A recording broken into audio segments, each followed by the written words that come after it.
Oh, by the way, guys, a conjunction separates two clauses. You can remember your conjunctions as your fanboys!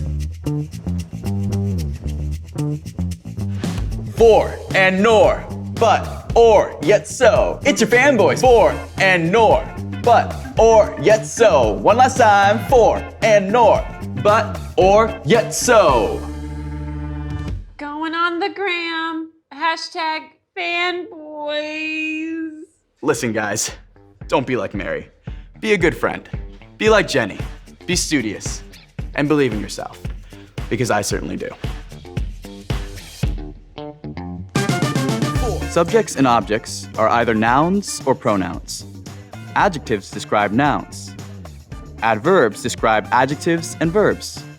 Prepositions connect small parts of sentences, and conjunctions connect large parts. Mary is a crook. Is a verb.